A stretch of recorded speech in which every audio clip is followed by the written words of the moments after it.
창세기 48장 20절 한 절 말씀입니다. 한 절 말씀은 우리 한 목소리로 봉독하겠습니다. 20절입니다. 그날에 시작. 그날에 그들에게 축복하여 가로되 이스라엘 족속이 너로 축복하기를 하나님이 너로 에브라임 깎고 므낫세 갖게 하시리라 하리라 하여 에브라임을 므낫세보다 앞세웠더라.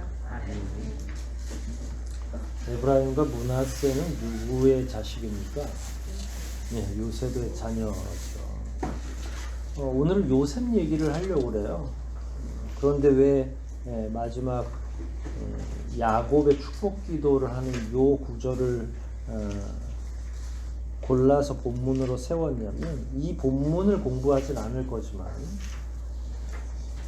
부모에게 있어서 가장 큰 은혜와 복은 자기에게 하나님이 함께 해주시는, 그러니까 제가 부모잖아요. 그럼 하나님이 저에게 큰 은혜도 주시고 복도 주시고 또 물질이든 건강이든 많이 채워주시는 것도 너무 감사하고 그게 위로고 그게 회복이 되지만, 이렇게 부모로 살아보니까 점점 나이가 들어가면서 부모는 자기가 잘 먹을 때보다 누가 잘 먹는 게 더 좋죠, 마음에? 다 똑같네요. 자식 안 키워본 분들은 대답을 지금 잘 못하고, 요셉에게 있어서 이게 이제 어떻게 보면 성경 구절상으로는 거의 이제 마지막 이야기에 다다른 건데, 요셉이 자기 인생에 있어서 뭐 좋은 나중에 직업도 얻게 되고 큰 은혜와 복을 얻지만, 아버지를 통해서 하나님의 축복이 이렇게 전가되는 이 과정이 요셉에게 있어서는 가장 큰 은혜고 회복이 아닐까, 이런 생각에서 일단 이 본문을 구했고, 우리가 요즘에 계속 하나님의 치유, 하나님의 회복에 대해서 역사하시는 능력으로 덧입혀 주시는 그 하나님에 대해서 또 창세기부터 이렇게 살펴보고 있는데, 요셉에게 있어서도 아마 그런 면들이 많지 않을까 생각을 합니다. 기억을 하시겠지만 또 못하시는 분들도 있으니까 앞부분에 대해서 좀 이야기를 나누려고 합니다. 요셉이 혹시 30세 이후에 직업이 뭔지 아십니까? 30살 이후에 요셉의 직업이요? 임명직 공무원이었죠. 총리가 됐어요. 몇 살에 됐다고요? 네, 30세. 그러니까 우리나라도 최연소로 뭘 당선돼도 사실 30세에 되기는 어렵죠. 30대에는 몇 명 있어요. 이번에 저희 동대문 을에도 국회의원이 37인가 8살 아직 결혼 안 한 청년이 국회의원으로 당선이 됐어요. 근데 그건 국회의원이고 총리는 가능하지가 않겠죠. 물론 요즘에 세계적 추세가 젊은 총리들이 당선이 돼요. 진짜 30대 총리들이 막 당선이 돼요. 전 세계적으로. 그런데 요셉은 아예 그런 기록에 제일 앞에 있는 사람이죠. 30살에 총리가 된다는 게 쉽지 않죠. 한 나라의 총리가 되는. 그 다음에 그 나라가 어떤 나라였어요? 이집트, 뭐 애굽. 저는 그냥 주로 다 성경에서 애굽이라고 표현은 옛말로 돼 있지만 설교할 때는 다 이집트라고 얘기하잖아요. 이집트예요. 근데 오늘날 이집트도 뭐 그 작은 나라가 아니지만, 그 나라의 그 당시의 이집트는 어떤 나라였어요? 제국이었어요. 그러니까 세계 4대 문명 가운데 하나였고, 예를 들어서 그냥 이집트가 그 주변에 있는 소아시아 지역뿐만 아니라 다른 지역까지도 다 이렇게 관장하고 있던 때였어요. 그러니까 이집트가 기침 한번 하면 저 작은 나라들은 깜짝 놀랄 정도로 강대국이었던 거죠. 오늘날은 어느 나라가 제일 크니까 미국이 제일 그 경찰로를 타고 하는데, 요즘엔 별로 그렇게 잘하는 것 같지 않아요. 뭐 중국도 굉장히 그 넘버 2라고 해서 점점 크고, 그러니까 대한민국의 총리하고 미국의 총리하고는 같겠어요, 다르겠어요? 급이 틀리죠. 예. 미국에는 국무총리 대신에 다른 직이 있지만 뭐 하는 일은 같습니다. 근데 그러면 이집트의 총리가 됐다는 건 작은 일은 아니죠. 어마어마하게 큰 일이죠. 요셉뿐만 아니라 뭐 다니엘도 사실은 갑자기 막 총리가 되고 나라를 다스리고 막 이러거든요. 또 둘 다 또 꿈의 몽 해가지고 잘된 케이스이기도 하고요. 철 모르는 어머니들, 어린이를 키우는 어머니들은 다들 그렇게 생각을 하죠. 그래서 요셉 학교 같은 게 있으면 요셉 학교에 보내서 요셉처럼 리더십도 키우고 모두하고 이렇게 해서 나중에 그리스도인으로서나 사회인으로서 아주 훌륭한 사람으로 키우는 거를 마음의 가치로 두죠. 저는 그게 나쁘다고는 생각하지 않아요. 목사님들도 이와 관련해서 얼마나 또 설교를 많이 하시겠어요. 요셉, 또 다니엘, 대표적인 젊은 시절에 그리고 역경 가운데 큰 인물이 된 거니까. 장년기의 요셉을 보면 굉장히 큰 일을 이룬 거죠. 30대부터 요셉은 한 나라, 한 제국을 통치하는 사람이었어요. 그럼 어린 시절에는 어떻게 살았나요? 뭐 다 아시죠? 네. 그래서 요셉 학교가 있으면 보내는데 30살에 보내고 싶겠죠. 왜냐하면 앞부분에는 어땠어요? 30살까지 뭘 했어요? 온갖 우리가 알고 있는 그 과정을 다 거친 거죠. 힘들어요. 그런데 놀라운 건 아무리 여러분도 지금 청년들 가운데 30대가 넘고 40대도 되고 이러는데 고생했다고 해서 또 다 다음날 성공이 보장된 건 또 아니더라고요. 그러니까 어떻게 될지는 모르는데 핵심은 하나님의 개입인 거예요. 하나님의 개입. 하나님이 전격적으로 개입하시는 거. 그럼에도 불구하고 뭐 요셉도 마찬가지로 하나님이 개입하지 않으셨으면 30 아니라 40이 돼도 감옥에서 나오기 힘들었을 수도 있을 것이고 그의 인생이 어떻게 변했을지는 모르겠습니다. 오늘은 요셉의 어린 시절을 좀 공부를 하면서 그것과 대조해서 하나님이 어떻게 역사하셨는지를 좀 나눠보려고 합니다. 어린 시절 또 청소년 시절의 요셉은 불행했어요. 고통과 고난의 시간이었죠. 그의 어린 시절의 경험은 눈물 없이는 듣기 어렵죠. 처음에는 조금 좋았어요. 17살 이전까지는 좀 괜찮았다고 생각해요. 요셉의 어머니가 누구죠? 라헬, 레이첼이라고 하는 이름이에요. 광야의 꽃, 광야의 기쁨. 그러니까 이름도 벌써 예쁘잖아요. 근데 아버지는 누구예요? 야곱이죠. 야곱이 라헬만 결혼했나요? 라헬의 언니인 레아하고도 결혼을 했고요. 세 사람이죠. 삼각관계로 결혼 생활을 유지하는 중에 라헬이 열받아가지고 아이를 못 낳는 것 때문에 열받아서 자기 여종을 보내서 남편에게 애를 낳도록 하고 또 언니도 또 관용이 있어야 되는데 애는 한 4-5씩 나놓고서 또 그것도 지지 않으려고 또 자기 여종도 또 남편에게 시집 보내서 그래서 몇 명이 같이 사는 거예요? 아내가. 한 사람에 4명의 아내가 같이 살았어요. 그런데다가 그 스라에서 낳은 자녀는 마지막 베냐민까지 합하면 13명의 디나까지 하면. 근데 오늘날처럼 예를 들어서 방도 여러 개가 있고 좀 구획이 나누어져 있어서 살면 뭐 14명 아니라 더 많은 사람들이 자기 엄마하고 이렇게 살면 되죠. 그런데 이때는 유목 문화예요. 제가 이제 잘 기억도 안 나요. 하도 오래전에 갔다 와서 이스라엘을 아주 어린 시절에 다녀왔는데 진짜예요. 진짜로 다녀왔는데 베두인을 방문할 기회가 있어요. 참 지금 생각해 보면 아주 못된 방식인데 우리가 돈을 주면 그분들은 관광 상품처럼 자기네 천막을 열어주면 우린 그 안에서 체험을 하는 거죠. 되게 몹쓸 방식이에요. 지금 그때는 그 가이드가 이끄는 대로 그렇게 갔는데 남의 삶을 들추어 보는 그런 프로그램은 인권이나 인격적으로 아주 못된 프로그램인데 여하튼 그때 경험이에요.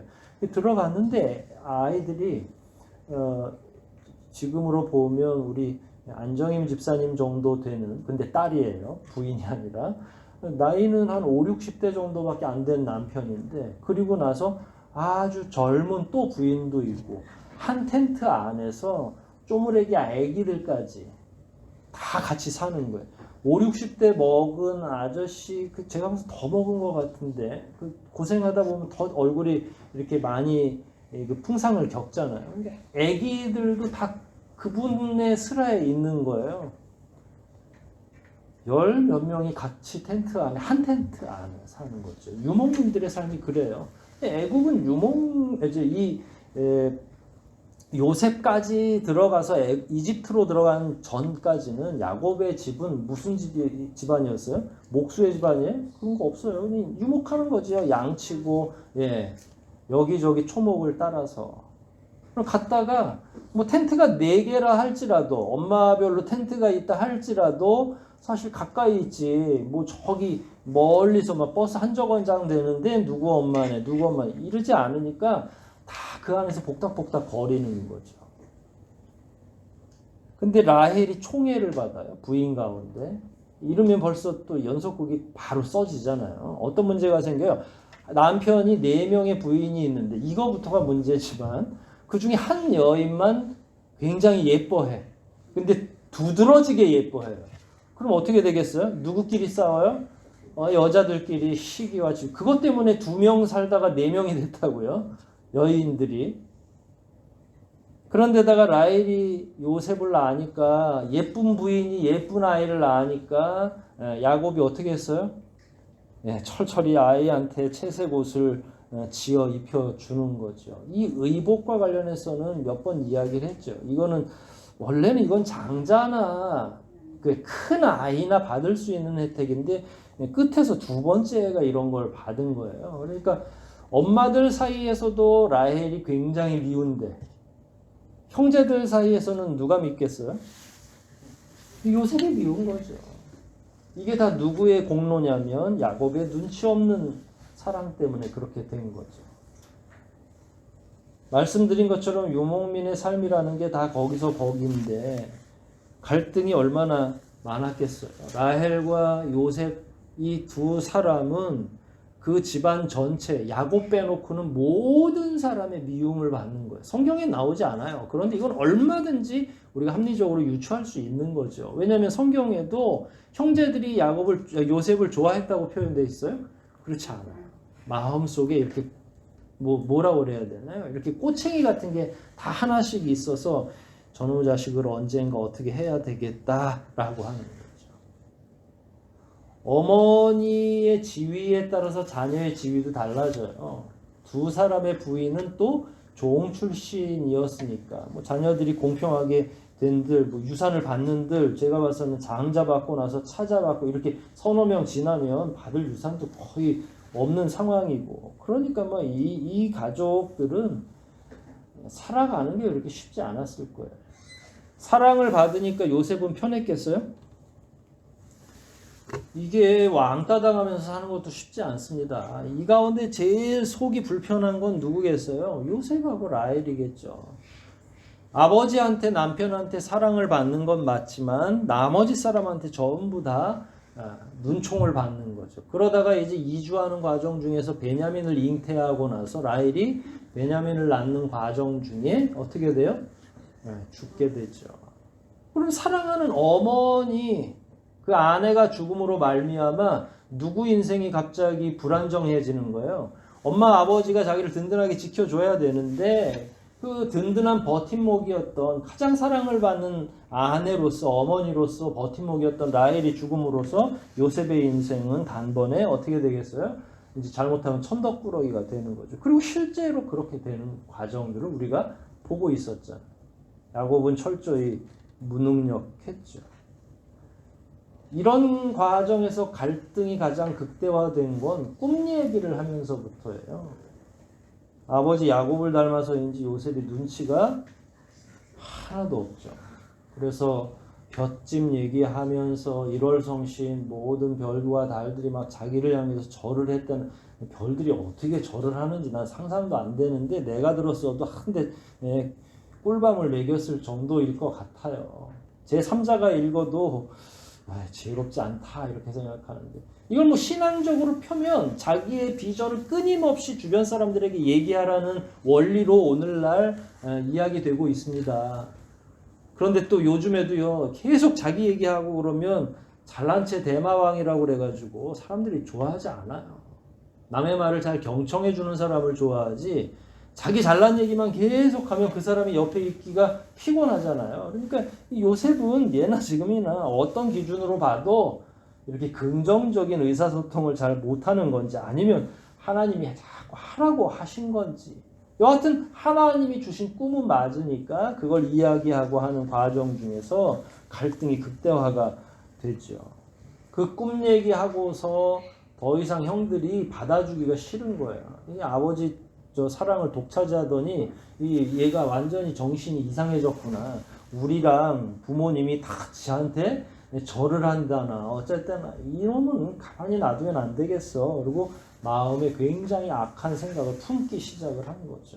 그러던 어느 날 17살이 돼서 아버지가 형들을 찾아가서 상황을 좀 살피라고. 왜냐면 양을 몰고 가면 2마리, 3마리 몰고 가는 게 아니라 100마리, 200마리, 1000마리씩 막 계속 몰고 여기저기 풀을 좀 찾아서 계속 다녀야 되니까 자기네 집에서부터 더 물이 있거나 풀이 있는 지역으로 여행을 하도록 돼 있어요. 그러면 수개월 동안 나가 있는 거고, 아버지 입장에서는 걱정도 되고, 그래서 이 털깎을 씻기가 안 되면 돌아오질 않는 거예요.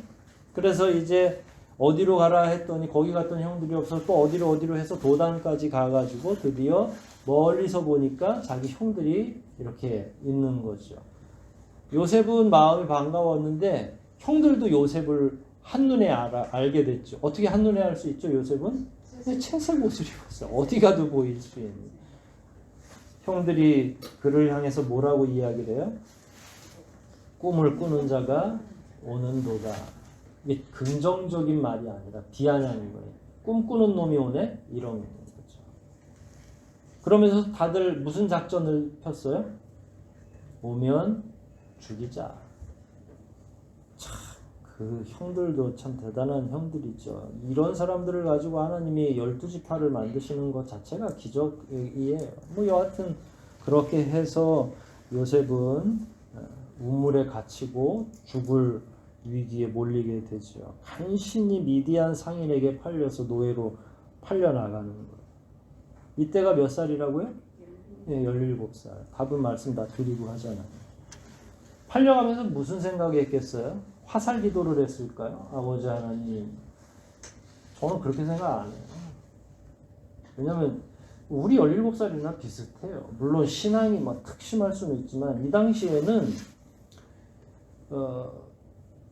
이 사람과 다니엘하고 다른 점은 뭐냐면, 다니엘 때는 포로기 이후라서 유대교가, 하나님을 섬기는 그 유대교가 되게 정교화되기 시작해서 하루에 5번씩 기도하는 룰도 있고, 하나님이 예루살렘이 어느 방향에 있는지, 왜냐면 이 당시엔 예루살렘이고 뭐가 없어요. 그냥 이사 다니면서 늘 사는, 그러니까 다른 차원이에요. 그러니까 뭘 기도해야 될 시간도 안 정해져 있는 거고, 예배도 가끔씩 뭐 1년에 한두 차례, 추수 때나.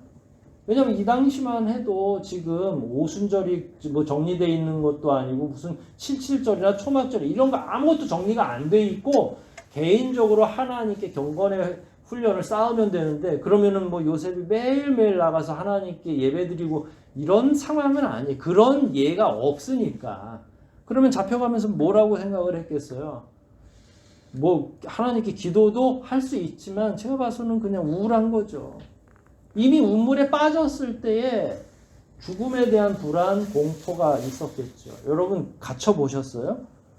또 갇혀보지 않으면 또 우리가 그걸 감히 어떻게 알겠어요?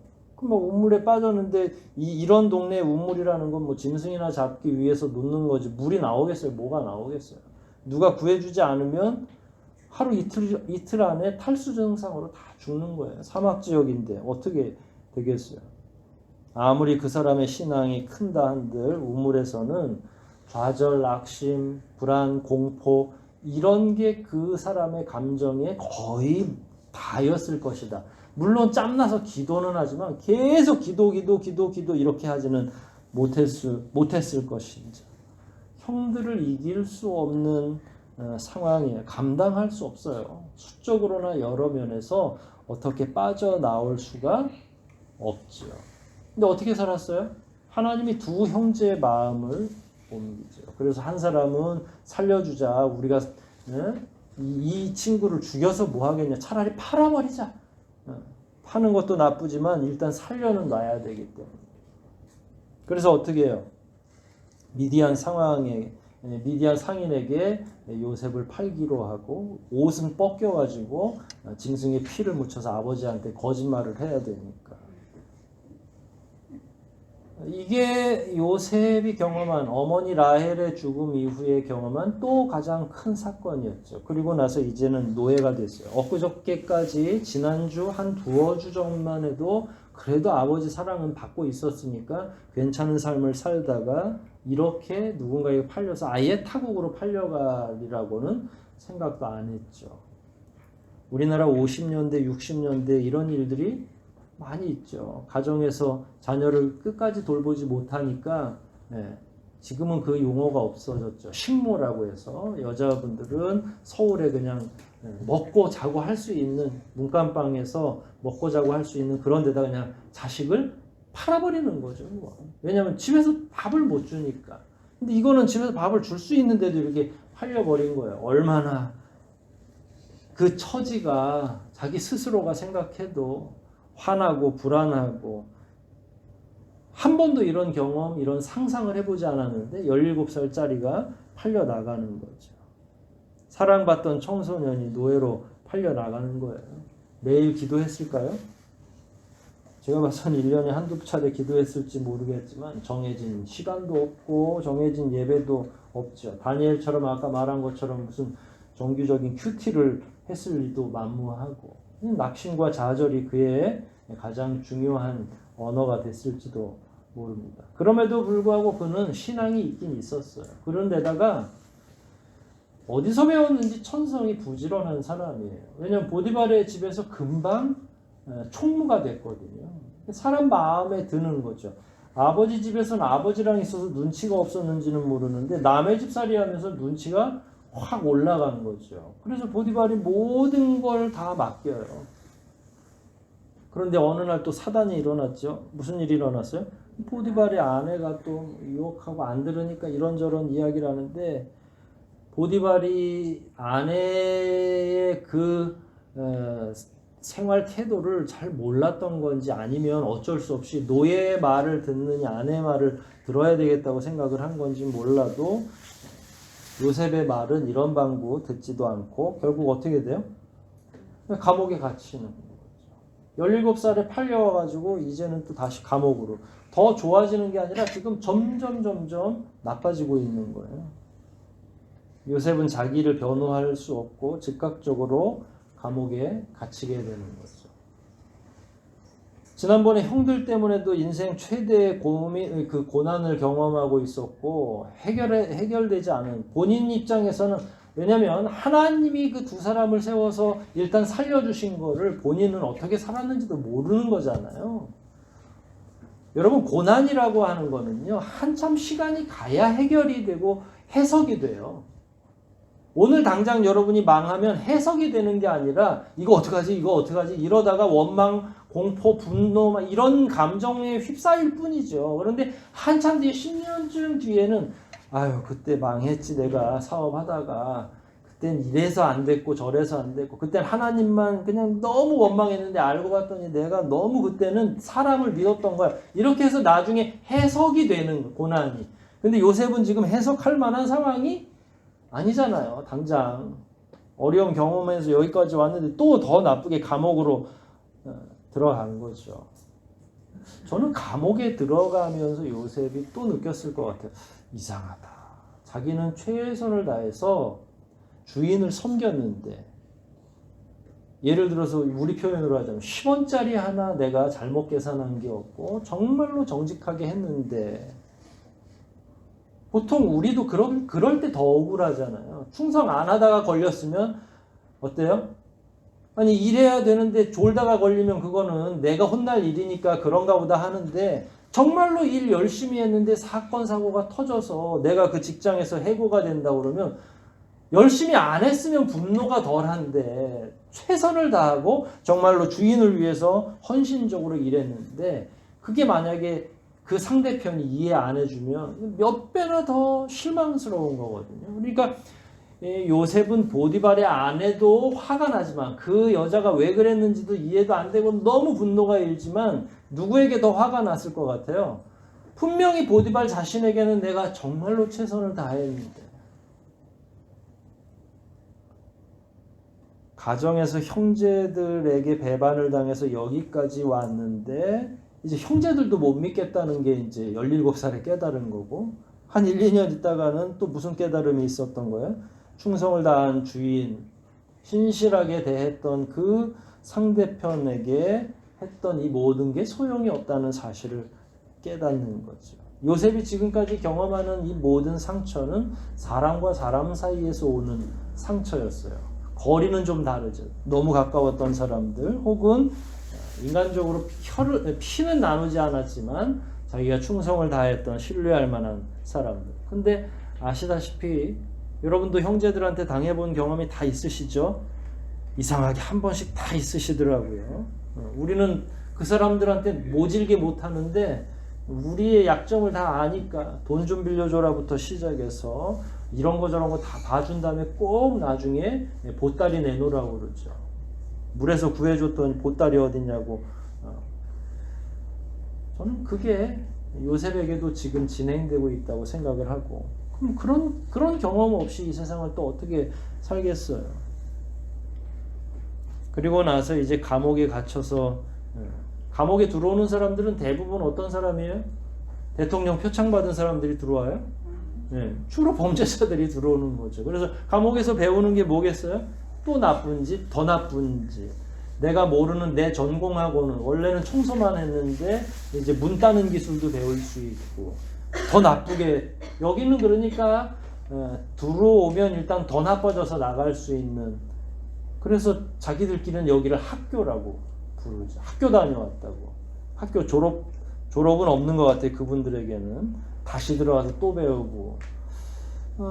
요셉은 근데 거기서도 또 신실하니까, 우리가 봐선 믿음이 좋아서인데 사람들의 눈에는 믿음이 보이지 않으니까 이 친구는 어디를 가도 또 걸레질은 잘했던 것 같아요. 그래서 또 뭐가 돼요? 그 일종의 간수장처럼 되는 거예요.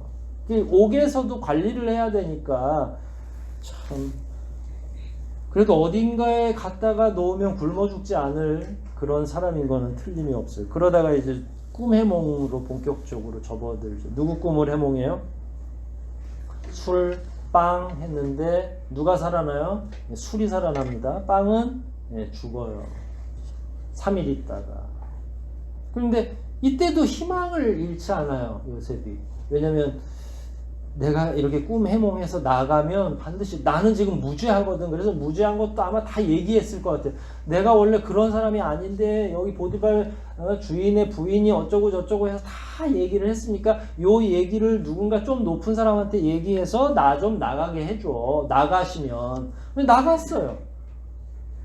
그랬는데 술 맡은 관원장이 찰떡같이 기억하고 있었나요? 기억은 무슨 기록을 해요. 이 사람에게는 굉장히 번거로운 일이죠. 나갔더니 또 왕이 또 살려줬으니까 또 얼마나 불안하고, 그러니까 자기 일을 그 전보다 막 야근까지 하면서 더 10배나 열심히 했을 거라고 저는 상상을 해요. 그러니까 누구는 자연히 까먹게 돼요. 요셉은 일은 별로 중요하지 않은 거죠. 형제의 배반으로부터 생명을 간신히 유지했던 사람이 이번에는 고용자가 불신하고, 그리고 술 맡은 관원장도 나가더니 입술 딱 씻고. 요셉은 여기서 뭘 깨닫겠어요? 아, 사람들 사이의 약속은 아무것도 아니구나. 신뢰 중요하지 않구나. 신실함 이까짓 건 아무것도 아니구나. 누구도 자기에게 도움이 되지 않는구나 라는 걸 깨달았어요. 몇 살까지 깨달았어요? 30살까지. 우리 권사님이나 집사님 아들이 이런 삶을 살았다고 그러면 얼마나 부럽겠어요. 매일매일. 방바닥 다 깨졌겠지. 그 치면서 기도하느라고. 엄마가 먼저 돌아가셨으니 다행이지. 이게 엄마가 만약에 계셨으면 얼마나 속이 아팠겠어요. 30살까지 이런 고난을 당해요. 근데 총리가 몇 살에 된죠? 30살. 참 묘하죠. 하루아침에 총리가 돼요. 뭐 잘했어요? 꿈 해몽해서. 그러면 우리는 애들한테 뭘 잘 가르치면 나중에 위대한 인물이 될까요? 꿈 해몽하면 잘 가르쳐서 위대한 인물이 그게 아니죠. 그렇죠. 하나님이 그걸 그 꿈도 그 사람한테 심어주셨지만 그걸 해몽할 수 있는. 그러나 요셉이 뭐 그걸 다 알지 못해. 우리는요 자기 잘나서 된 줄 알아요. 항상 요셉이 위대한 인물이라고 그래서 아이고 하나님 감사합니다. 저는 그렇게 다 됐으리라고 생각하지 않아요. 여기서 요셉이 중요한 게 아니에요. 요셉을 변호할 필요도 없어요. 요셉은 그냥 우리처럼 평범한 사람이에요. 하루아침에 신분 변화가 일어나는 거죠. 그 전날까지는 뭐였어요? 어디에 살았어요? 감옥에서. 비전이 없고 소망이 없죠. 순간 하루아침에 총리가 된 거예요. 감옥에 있다가 이렇게 잘 되는 건이 몇 건 있어요. 신용복 선생이라고 시국사범으로 들어가셨다가 열심히 옥중서신도 쓰시고 나와서 이제 교수도 하시고 뭐 결과적으로는 잘 된 거죠. 대통령 가운데 김대중 대통령이 감옥에 죽음을 불사하고 왔다 갔다 하시다가 끝내 나중에 어떻게 됐어요? 인동초가 그분의 표식이 됐죠. 대통령이 됐어요. 남아프리카 공화국의 넬슨 만델라 아시죠? 흑인 인권운동 하다가 수십 년 동안 볕도 안 드는데 흑인으로서 감옥에 갇힌 거예요. 거기는 이제 백인 우월주의니까. 근데 그 시간이 다 가고 어떻게 됐어요? 좋은 자리로 올라갔죠. 꼭 대통령이 돼야만은 아니지만 이런 예는 우리가 많이 찾아볼 수 있어요. 그런데 기억을 하셔야 돼요. 감옥에서 그렇게 나와서 감옥에 나온 다음날 대통령이 된 사람은 하나도 없었죠. 나와서도 수십 년을 또 살고 노력하고 투쟁하고 해서 그 길을 가는 거죠. 그러니까 역사상 어제 저녁에 감옥에 있다가 다음날 나와서 총리가 된 사람이 있겠어요? 없겠어요? 역사상 없죠. 다들 오랜 시간 그 시간이 차야만 풍상을 겪으면서 변화 가능한 거죠. 하지만 요셉은 자고 일어나서 총리가 된 거예요. 자고 일어났더니 스타가 된다 이러는데 그 스타도 사실은 오랫동안 미리 연습해뒀던 게 그날 탁 발휘가 된 거죠. 요셉은 주로 뭘 했어요? 자기가 연습한 거예요. 나는 정치인이 돼야 되겠다 해서 17살부터 학원 다닌 건가요? 어떤 학원을 다녔어요? 광야학원 다니고 감옥학원 다니고 그러는 거죠. 그러니까 총리가 될 준비는 아무것도 안 해요. 그러니까 세상에서 위대해지는 사람하고 하나님이 위대하게 해주시는 사람은 기간을 살더라도 비슷해 보여도 다른 삶을 사는 거죠. 근데 그렇게 해서 하나님이 인정해서 하나님이 리더로 세우시는 데는 시간이 훨씬 더 빨리 돼요. 어려움의 만수만 차면 그 다음에는 그냥 다음 날이라도 하나님은 쓰시는 거죠. 그러나 우리가 또 여러 가지 어려움과 고난 그러면 또 우리 교회 빼놓을 수 없잖아요. 모든 분들이 다 책 한 권씩은 쓰실 수 있는 분들인데 지금도 여전히 어려움 속에 살고 있기도 하고 우리는 다. 그럼 내일쯤이면 여러분들이 확 꽃을 피울 것 같아요? 이게 인간의 노력으로는 불가능한 일이에요. 그러나 하나님이 하시면 어떻게 되겠어요? 하시는 거죠.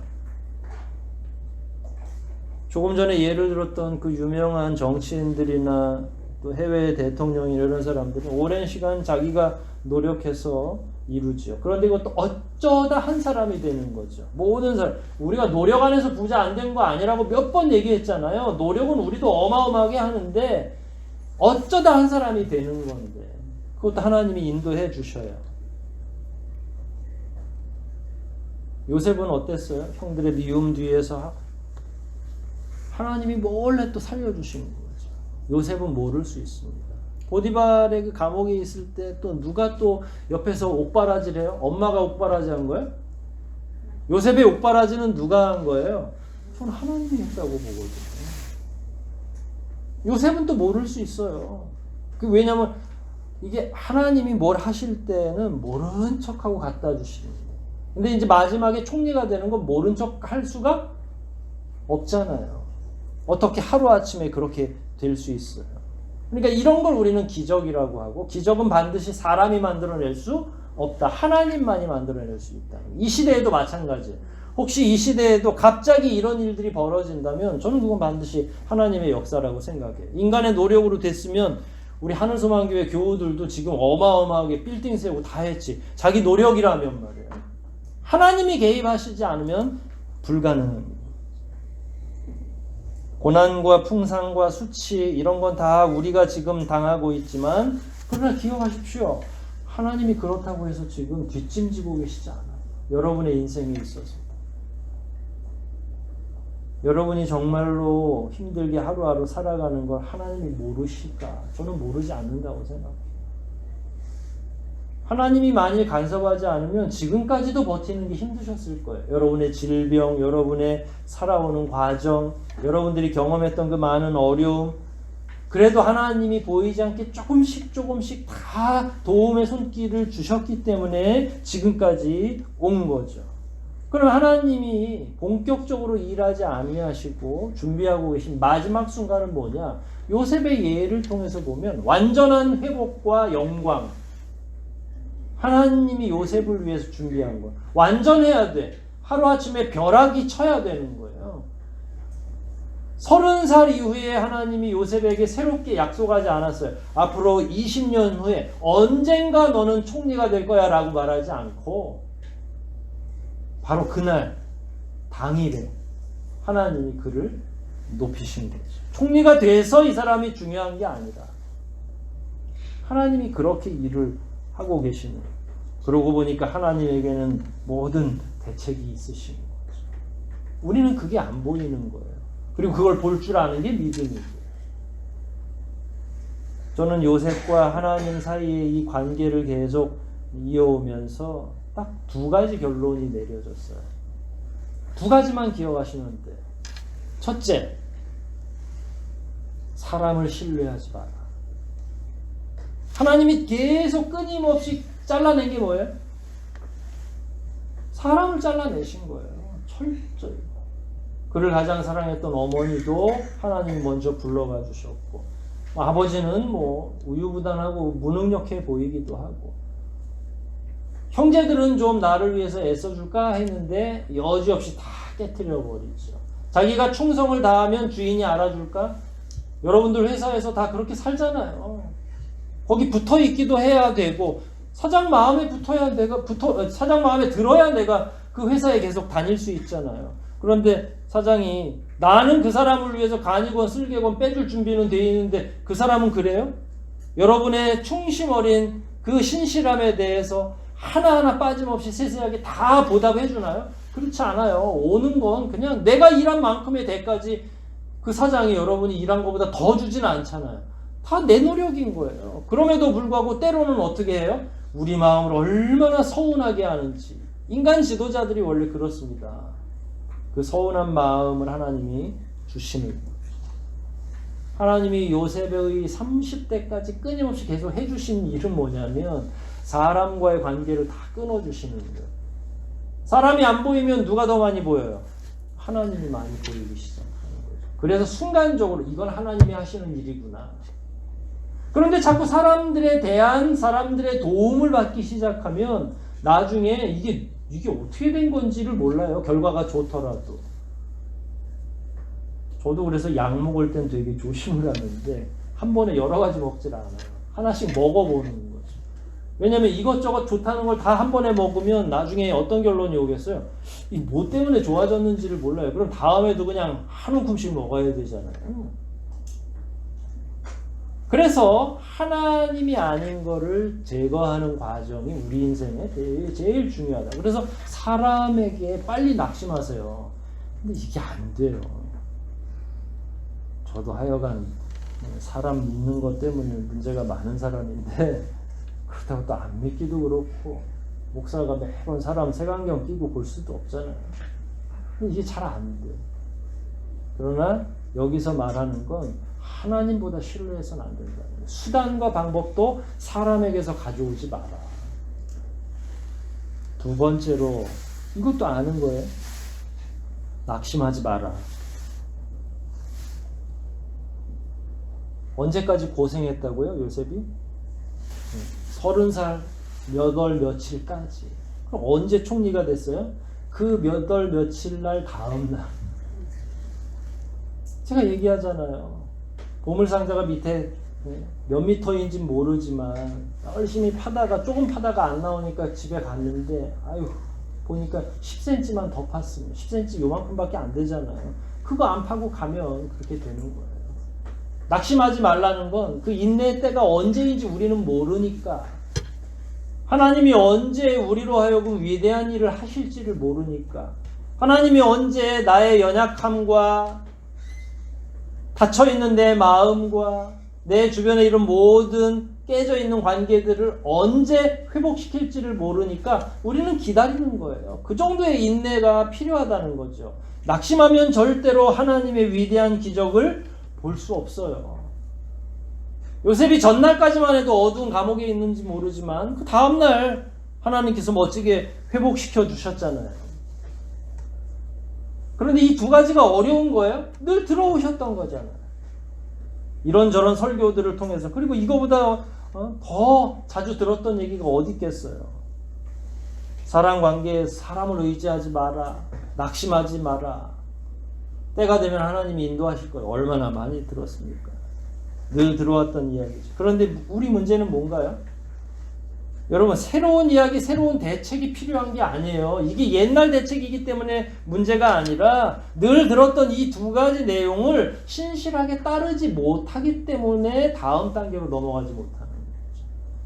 아유, 목사님, 그 뻔한 걸 또 이렇게 길게 얘기를 하시네. 근데 뻔한 거를 계속 유지할 수 있는 게 믿음이고 신앙입니다.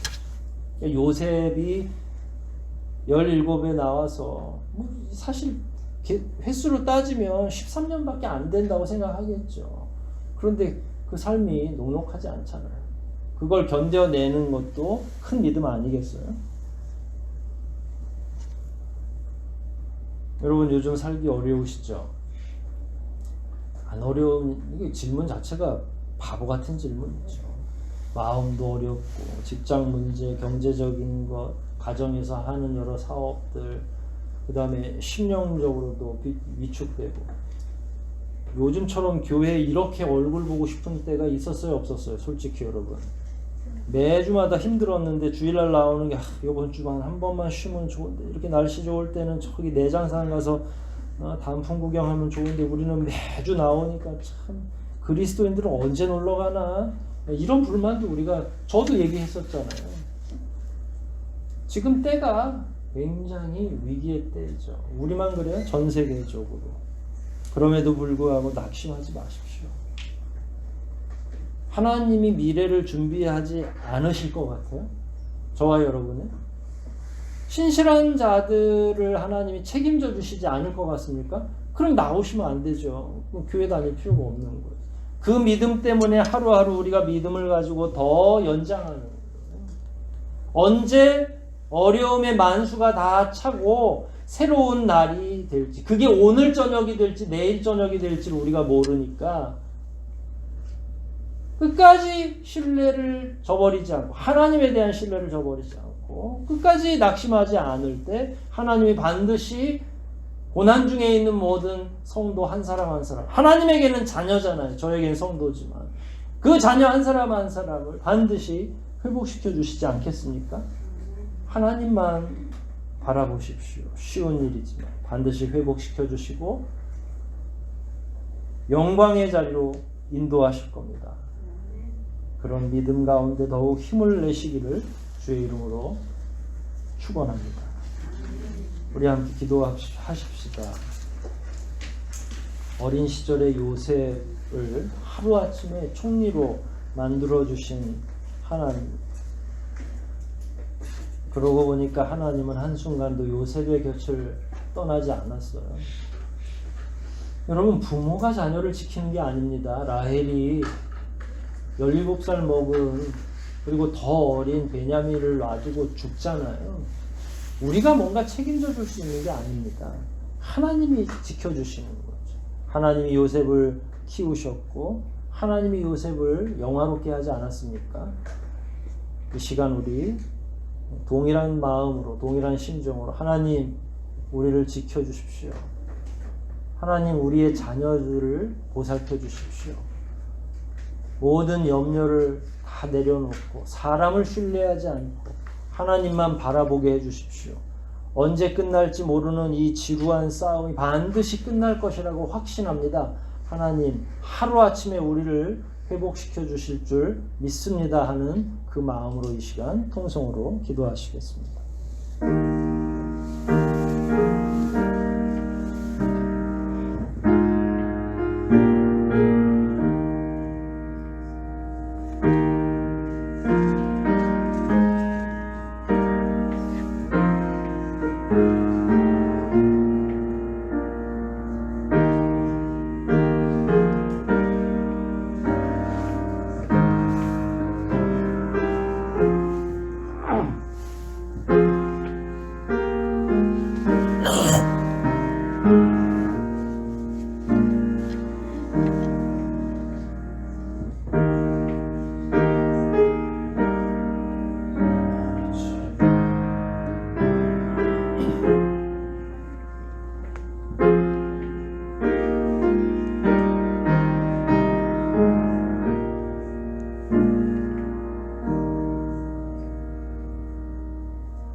자비하신 아버지, 오늘도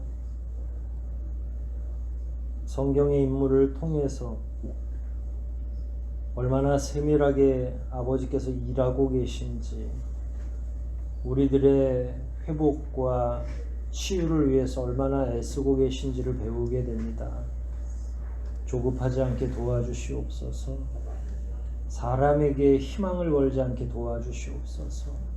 낙심하지 않게 도와주시옵소서. 하나님이 일하실 그 순간을 기대하며 우리가 경험하는 이 어려움이 영원하지 않다는 사실을 바로 깨달아 더욱더 믿음 안에서 굳세게 살아갈 수 있도록 도와주시옵소서.